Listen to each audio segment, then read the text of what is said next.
Bien, con nosotros está el abogado laboralista Lucio Garzón Maceda. Con él vamos a hablar de sindicatos, política y economía.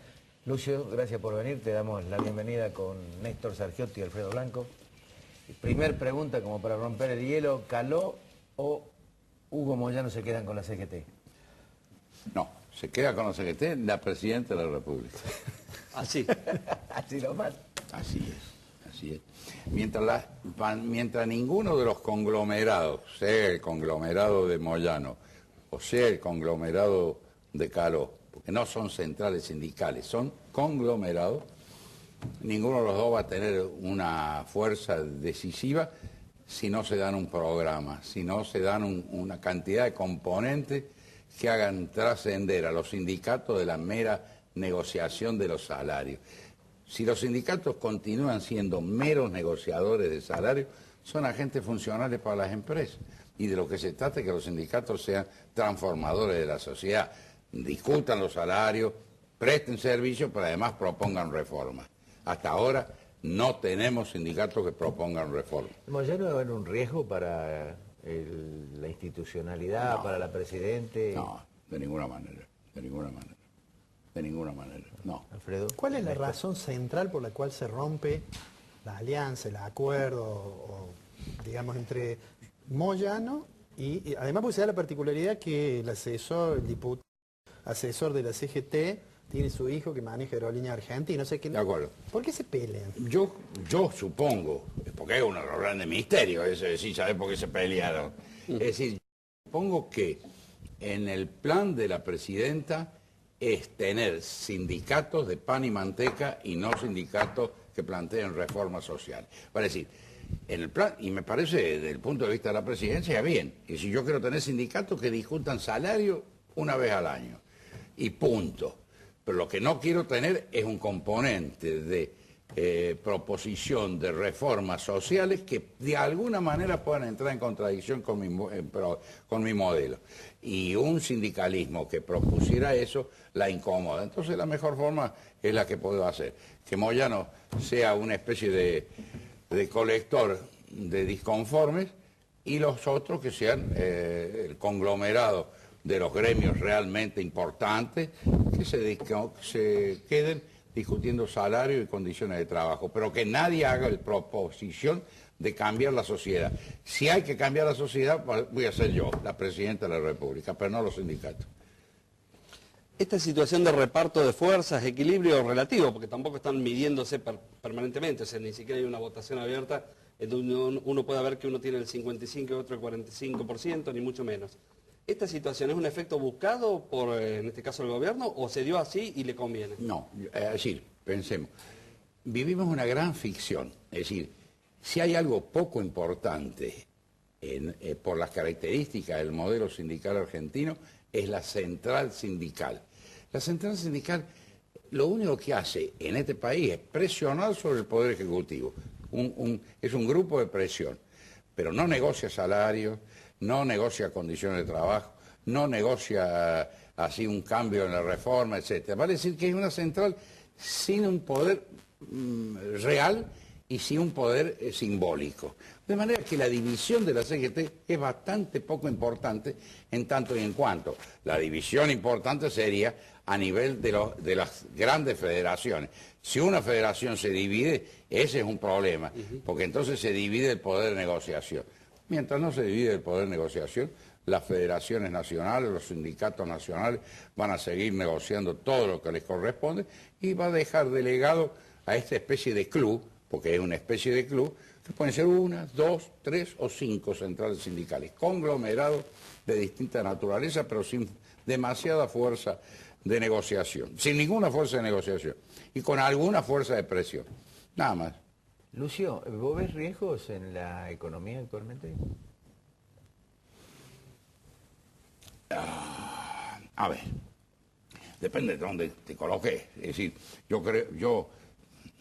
es el que sabe, pero a mí me parece que las condiciones objetivas, es decir, son bastante positivas para la Presidenta, para el gobierno.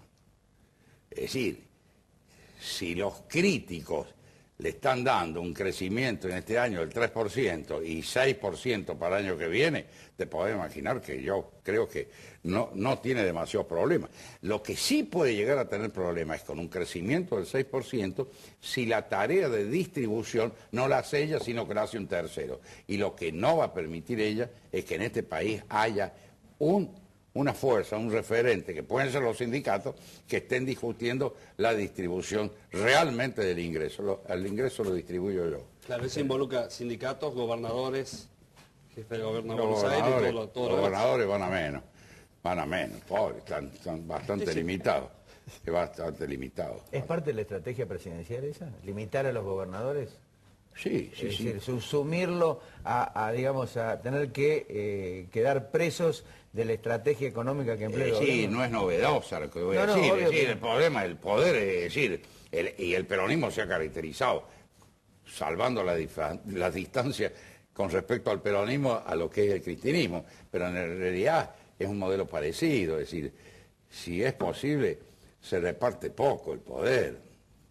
Si uno mira el peronismo del 45 al 55, este es un carbónico del modelo de Perón del 45 al 55, el ejercicio del poder. Los únicos que viven bajo el techo del poder son nosotros, los demás fuera. ¿Qué diferencia hay entre el peronismo y el cristianismo que recién utilizó Es esa? decir, sí, el peronismo es una distribución en serio. ¿Y esta es en broma? Sí, sí. Es decir, si uno ve la vida cotidiana del 30 y pico por ciento no de los trabajadores, es decir, de las clases bajas, como dicen, es decir, estamos casi peor que en el 90. Es decir, no hemos avanzado absolutamente nada. En cambio, en la época de Perón, del 45 al 55, se produjo la única revolución, digamos, la única transformación importante que se produjo en este país en cuanto a la capacidad de que los sectores menos, es decir, los que menos tenían pudieran acceder. Es decir, cuando acceden, por ejemplo, a la vivienda. Si nosotros tomamos en cuenta que en 1953 los trabajadores, es decir, la gente general, las clases bajas, disponía de los 7 servicios públicos esenciales, desde la educación, la salud, la vivienda, el transporte, etc. Y toma la disponibilidad hoy de ese 35 o 40% de la población argentina que no goza de ningún servicio público esencial. Nos entendemos de que la calidad de vida en el periodo del peronismo se produjo una transformación en serio, donde accedieron a esos 7 servicios esenciales. Hoy están afuera. ¿Y por qué crees que la gente no se revela ante eso? No sé, no sé, ¿por qué se tiene que revelar? No, pregunto, porque Sí, el tipo que está sucediendo... Primero, para revelarse tiene que organizarse, y para organizarse tiene que tener así una conducción y... No hay conducción. Y no, de ninguna manera. La oposición no existe. Bueno, qué sé yo, sí, yo creo que no. Yo decía en la introducción... Que no el se principal diferencia, opositor- no se diferencia yo decía en la introducción que el programáticamente. principal opositor del gobierno hoy es Jorge Lanata. Bueno, Es si el único que Lanata, altera- si el Tato único. Bores es el principal opositor, se dan cuenta que está bastante bien por el gobierno, ¿no? Si el principal opositor es Tato Bores, ¿de qué podemos hablar? No tiene ningún problema. La presidencia, yo creo que casi, pese a lo de Vudú, pese a lo del secretario de Transporte, pese a de la FIP, todo eso es absolutamente secundario. Hay una conciencia de que la concentración del poder está en la muchacha. Ahora, el único riesgo es que se deteriore personalmente el centro del poder, que es la muchacha. Si la muchacha se deteriora, eso puede ser delicado, porque no hay una estructura que la pueda sustituir el aspecto individual por un aspecto colectivo. Es decir, que tiene más o menos un síndrome como el de la oposición, es ella. La oposición no tiene nadie, pero detrás de... Por ejemplo, si la asesinaran a la presidenta, Sí. indudablemente acá se armaría un despelote mayor. Un despelote mayor, pero no por el problema del asesinato, sino porque el poder quedaría absolutamente disperso. deriva. Ah, seguro. ¿Está perdiendo poder, Cristina? No, no, porque puede haber humores. Es decir, que en determinados meses baja porque no le gusta tal cosa, la opinión, pero en definitiva pasaba en la época de Perón lo mismo. Es decir, durante el año nadie era peronista y el día de las elecciones a todo el mundo lo votaba. Y con Menem pasó exactamente lo mismo. Y si bajamos a escala Córdoba, ¿cómo está el sindicalismo y cómo está la relación de poder acá en la provincia? Ojalá el sindicalismo tomara una posición de poder en serio, para decir, con un proyecto, con autonomía con respecto al gobernador, sin ser enemigo, pero con autonomía, y en ese caso pues, se podría llegar a transformar en una alternativa. Porque acá el problema son las alternativas. Si los sindicatos... ¿En qué estamos en este momento diferenciados? Por eso yo digo, la CGT es la presidenta. Porque hay un conglomerado que plantea una oposición, que es Moyano, y hay otro conglomerado que apoya a una política de diálogo, etc.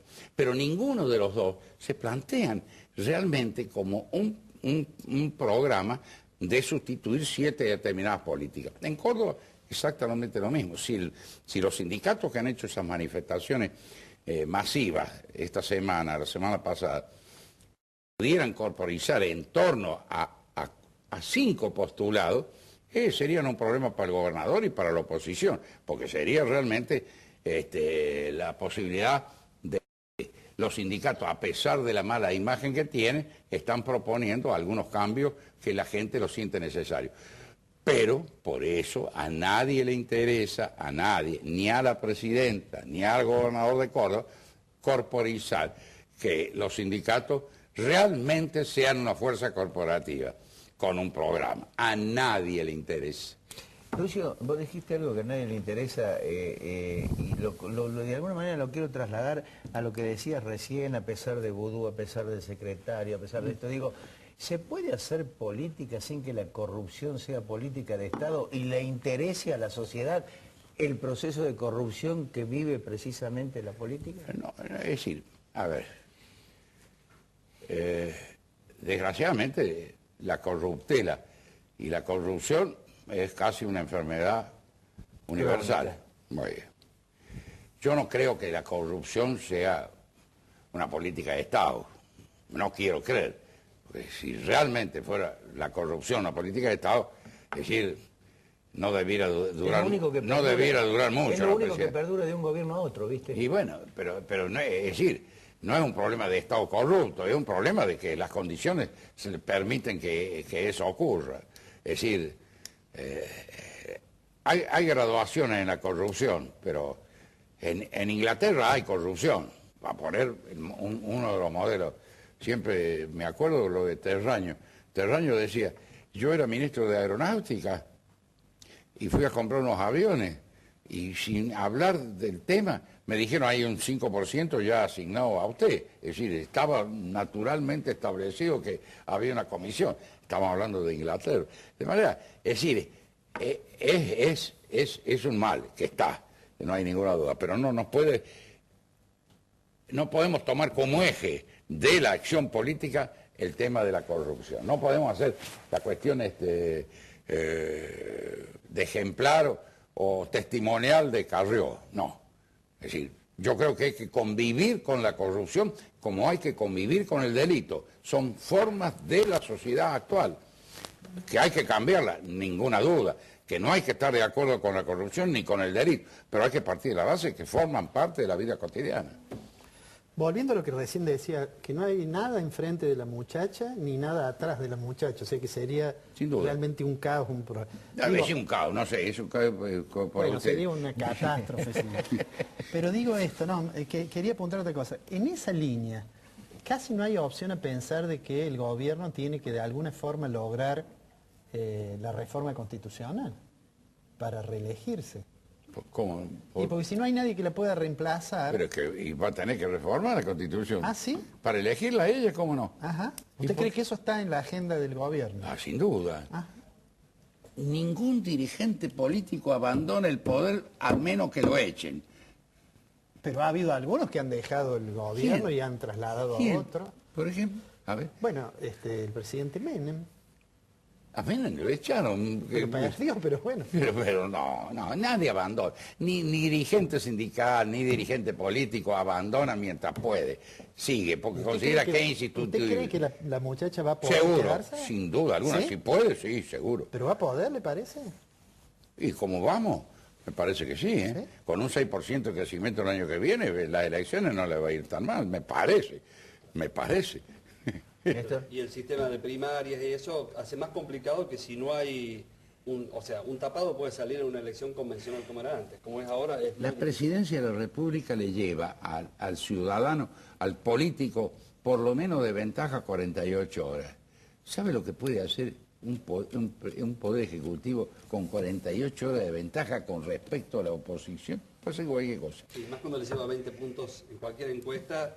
Sí, sin duda. No, Lucio, vos trazaste un paralelo del peronismo con el cristianismo. ¿Este cristianismo es progresista?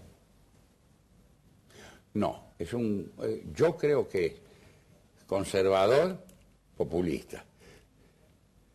Es una Si bastante fuera mezcla progresista, Sí. tendría que estar planteando una cantidad de reformas estructurales que acá no se plantean. ¿No interesan o es demasiados intereses? Bueno, eso no. Reforma tributaria, no. reforma Es financiera, posible. ley Es antiminera.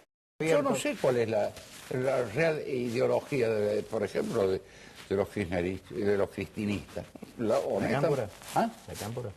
No sé si la cámpora, me refiero, no sé si realmente pueden ser lo que se llama progresistas. Porque los progresistas de los 70, equivocados o no, querían el socialismo.